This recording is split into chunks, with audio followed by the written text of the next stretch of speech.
Hi friends, welcome to Vino Fathi family. இன்றைக்கி ஒரு special recipe பார்த்துடலாம். என்ன அப்படின்னா சென்னா கிரேவி தான், அதாவது கொண்டக்கடலை குருமா. சரியா, எப்படி பண்ணுறதுன்னு பார்த்துடலாம். அதுக்கு தேவையான பொருட்கள் என்னென்ன அப்படின்னா, நான் ஆல்ரெடி வந்து கொண்டக்கடலை வந்து ஒரு நைட் ஃபுல்லாக ஊற வச்சு வேக வச்சு எடுத்து வச்சுருக்கேன். அதுக்கப்புறம் வந்து 2 மீடியம் சைஸ் வெங்காயம் நறுக்கி வச்சுருக்கேன், கருவேப்பிலை, கொத்தமல்லி, அப்புறம் இந்த ஸ்பைசஸ் ஐட்டம்ஸ்லாம் இருக்கு இல்லையா, பட்டை, கிராம்பு, ஏலக்காய், அப்புறம் ஒரு அன்னாசி பூவில் எடுத்து வச்சுருக்கேன். அப்புறம் 2 மீடியம் சைஸ் தக்காளி வந்து ஃபைன் பேஸ்ட்டாக அரைச்சி வச்சுருக்கேன்.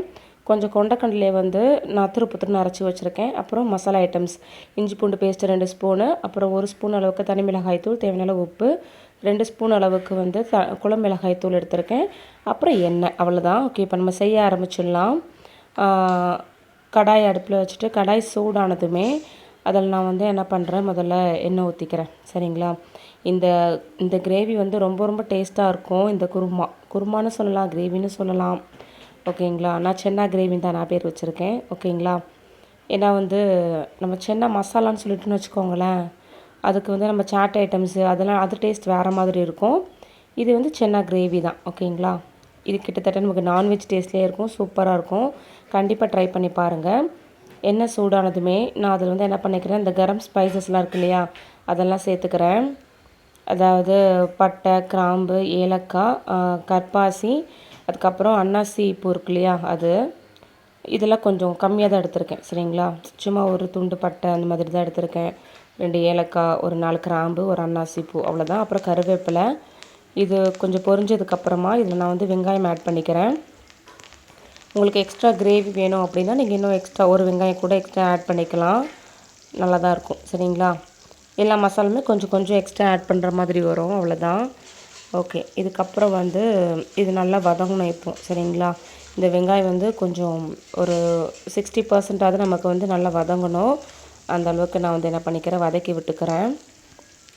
உங்களுக்கு சீக்கிரம் வதங்கணும் அப்படின்னா நீங்கள் கொஞ்சம் இதில் வந்து உப்பு கூட ஆட் பண்ணிக்கலாம். அப்போ நமக்கு கொஞ்சம் வேலை சீக்கிரமாக முடியும் இல்லையா, அதுக்காக தான் சொல்கிறேன். ஓகே, இதுக்கப்புறம் வந்து என்ன பண்ண போகிறேன், இது இந்த அளவுக்கு வதங்கினதுக்கப்புறமா நான் இதில் வந்து அடுத்தடுத்த பொருட்களை நம்ம ஆட் பண்ண ஆரம்பிச்சிடலாம். சரிங்களா. ஓகே, இந்தளவுக்கு வதங்கினா போதும், ரொம்ப பொன்னிறமாக வதங்கணும் அப்படிங்கிற அவசியம் கிடையாது. நான் இதில் இப்போ என்ன பண்ணிக்கிறேன், இஞ்சி பூண்டு பேஸ்ட் இருக்கு இல்லையா, அதை ஆட் பண்ணிக்கிறேன். அது வந்து 2 ஸ்பூன் அளவுக்கு எடுத்திருக்கேன். சரிங்களா, அவ்வளோதான். ஓகே, இப்போ இதை நல்லா மிக்ஸ் பண்ணி விட்டுக்கலாம். இது வந்து நான் இன்றைக்கி எதுக்காக பண்ணிகிட்ருக்கேன் அப்படின்னா, சப்பாத்திக்கு பண்ணிகிட்ருக்கேன். இந்த சப்பாத்தி பூரிக்கெலாம் இது செம காம்பினேஷனாக இருக்கும். கண்டிப்பாக நீங்களும் வந்து இதை முயற்சி பண்ணி பாருங்கள். நிறைய பேருக்கு தெரிஞ்சிருக்க வாய்ப்பு உண்டு, தெரியாதவங்க நீங்கள் இந்த மெத்தடில் செஞ்சு பாருங்கள், ரொம்ப ஈஸியாக பண்ணிடலாம். ஓகே, இந்த இஞ்சி பூண்டு பேஸ்ட் இருக்கு இல்லையா, அந்த பச்சை வாடை நல்லா போகணும். அது போனதுக்கப்புறமா நமக்கு அது நல்ல ஸ்மெல் வரும் இல்லையா, அதுக்கப்புறம் என்ன பண்ணிக்க போகிறோம், நம்ம அடுத்தடுத்த பொருள் மறுபடியும் ஆட் பண்ணிக்கலாம். ஓகே, இப்போ நான் என்ன பண்ண போகிறேன்னா, தக்காளி பேஸ்ட் இருக்கு இல்லையா, அந்த பியூரியை வந்து இது கூட ஆட் பண்ணிக்கிறேன். 2 பெரிய தக்காளி வந்து நல்லா ஃபைன் பேஸ்ட்டாக அரைச்சி வச்சுருந்தேன். இது நம்ம கட் பண்ணி கூட சேர்க்கலாம், ஆனால் இந்த மாதிரி நம்ம ஃபைன் பேஸ்ட்டாக அரைச்சி சேர்க்கும் போது தான் நமக்கு கிரேவி டைப்பில் கிடைக்கும். அதனால் நான் நல்லா அரைச்சி சேர்த்துக்கிறேன். ஓகேங்களா. ஓகே, இப்போ வந்து இதுலேருந்து எண்ணெய் பிரிஞ்சு வரணும். ஹை ஃப்ளேமில் வச்சு பண்ணுங்கள். சரிங்களா. ஓகே, இப்போ நான் அதை நல்லா மிக்ஸ் பண்ணி விட்டுட்டேன். கொஞ்சம் எண்ணெயும் பிரிஞ்சு வருது பாருங்களேன். ஓகே, நான் இது வந்து மெயினாக இன்னொன்றுத்துக்கு எதுக்கு யூஸ் பண்ணுவேன் அப்படின்னா, சாட் ஐட்டம் மாதிரி செஞ்சு சாப்பிடுவேன். இந்த மிக்சர் இருக்குல்ல, ஓம்பொடி இருக்குல்ல, அதுக்கெலாம் இது வச்சு சாப்பிடுவேன், செம்ம டேஸ்ட்டாக இருக்கும். ஓகே, இப்போ வந்து அதில் தேவையான அளவு உப்பு, அதுக்கப்புறம் 2 ஸ்பூன் அளவுக்கு குழம்பு மிளகாய் தூள் எடுத்திருந்தேன். அப்புறம் வந்து 1 ஸ்பூன் அளவுக்கு தனி மிளகாய் தூள் எடுத்திருந்தேன். உங்களுக்கு வேணும்னா நீங்கள் எக்ஸ்ட்ரா கூட நீங்கள் தனி மிளகாய் தூள் ஆட் பண்ணிக்கலாம். நான் இதில் வந்து பச்சை மிளகாலாம் எதுவுமே ஆட் பண்ணலை. சரிங்களா, இந்த காரமே போதும் அப்படின்னு சொல்லிட்டு. ஓகே, இதுக்கப்புறம் வந்து பாருங்கள், மசாலா போட்டதுமே நமக்கு டக்கு டக்குன்னு அந்த எண்ணெய் பிரிஞ்சு வந்துடும். அதுவும் இல்லாமல் அந்த பச்சை வடை இருக்கு இல்லையா, மிளகாய் தூளோட அந்த ராஸ்மெல் போகிற வரைக்கும் நம்ம கொஞ்சம் நல்லா வதக்கி விட்டதுக்கப்புறமா நான் இதில் என்ன பண்ண போகிறேன்னா, அந்த கொண்டக்கடலையை வந்து அரைச்சி வச்சுருக்கேன் இல்லையா, அது வந்து நான் இதில் ஆட் பண்ணிக்க போகிறேன். இது கூட ஆப்ஷனல் தான், ஆனால் இது நம்ம இந்த மாதிரி சேர்த்துக்கிட்டோன்னு வச்சுக்கோங்களேன், அது இன்னும் நமக்கு திக்கான கிரேவியாக கிடைக்கும். அதுக்கப்புறம் அந்த கொண்டக்கடலை டேஸ்ட் நமக்கு நல்லா என்ஹான்ஸ் பண்ணி கொடுக்கும். அதுக்காக தான் பாருங்கள், நான் அதை போட்டதுமே எவ்வளோ திக்காகிடுச்சு அப்படின்னு சொல்லிட்டு. அதுக்கப்புறம் நான் அந்த நார்மலாக வந்து அவிச்சு வச்சுருக்கேன் இல்லையா, அந்த கொண்டக்கடலையுமே இது கூட ஆட் பண்ணிக்கிறேன். நான் ஆல்ரெடி கொண்டக்கடலை வேக வைக்கும்போது அதில் உப்பு போட்டிருந்தேன், அதனால தான் நான் வெறும் கிரேவிக்கு ஏற்ற மாதிரி மட்டும் உப்பு ஆட் பண்ணியிருந்தேன். தேவைப்பட்டால் நம்ம கடைசியில் கூட ஆட் பண்ணிக்கலாம், டேஸ்ட் பார்த்துட்டு உப்பு காரம் எல்லாமே கூட. ஓகேங்களா. சரி, இப்போ இது வந்து நல்லா வதங்கட்டும். ஓகே, இப்போ நான் இதில் என்ன பண்ணிக்க போகிறேன்னா தண்ணி ஆட் பண்ணிக்க போகிறேன். ஏன்னா வந்து இதுக்கப்புறம் இதில் எல்லாமே ஆல்ரெடி வெந்துருச்சு. தக்காளி, வெங்காயம் சொல்லிட்டு எல்லாமே நல்லா வதங்கிருச்சு. இதுக்கப்புறம் நான் என்ன பண்ண போகிறேன்னா தண்ணி தான் ஆட் பண்ண போகிறேன். இது வந்து நம்ம கொண்டக்கடலைலாம் அரைச்சி போட்டிருக்கிறதுனால நமக்கு ஃபைனலாக வந்து நல்லா கெட்டியாக கிடைக்கும். அதனால் தண்ணி வந்து எவ்வளோ சேர்த்துக்க முடியுமோ சேர்த்துக்கோங்க, சரிங்களா? இல்லை எனக்கு நல்லா திக்காகவே தான் வேணும் அப்படின்னா நீங்கள் இந்த அளவுக்கு சேர்த்துக்கிட்டா போதும். நான் இன்னும் கொஞ்சமாக தண்ணி ஆட் பண்ணிக்கிட்டேன். ஏன்னா வந்து அப்போ தான் கரெக்டாக இருக்கும் எல்லாருக்கும் அப்படின்னு சொல்லிட்டு. கொஞ்சம் ஊற்றி சாப்பிடவும் நல்லாயிருக்கும். இல்லாட்டி அப்படியே நல்லா திக்கான ஒரு கூட்டு மாதிரி இருக்கும். அதனால தான். ஓகே, இப்போ இதை நல்லா கொதி வரட்டும். நம்ம மூடி போட்டு வெயிட் பண்ணலாம். ஓகே, ஒரு 5 மினிட்ஸ்லேயே இது நல்லா கொதி வர ஆரம்பிச்சிருச்சு. இங்கே பாருங்கள்.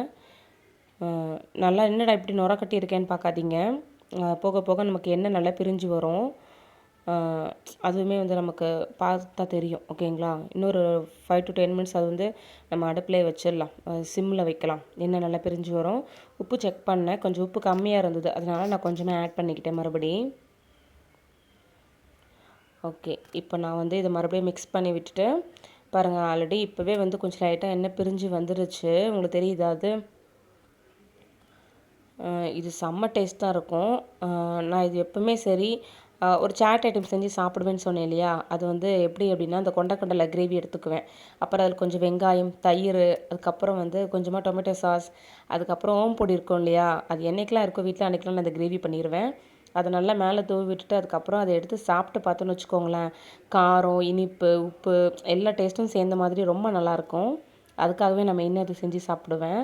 பாருங்கள், சூப்பராக ரெடி ஆகிடுச்சு.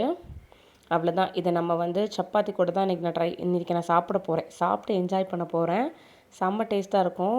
கண்டிப்பாக நீங்களும் இதே மெத்தடில் செஞ்சு பாருங்கள். ரொம்ப ரொம்ப ஈஸியாக இருந்துச்சு இல்லையா? அதுக்காக தான் சொல்கிறேன்.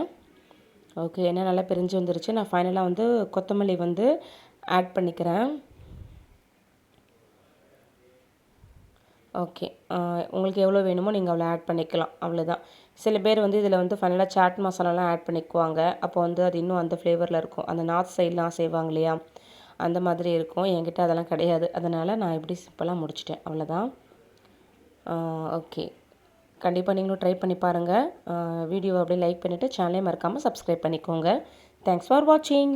Bye friends.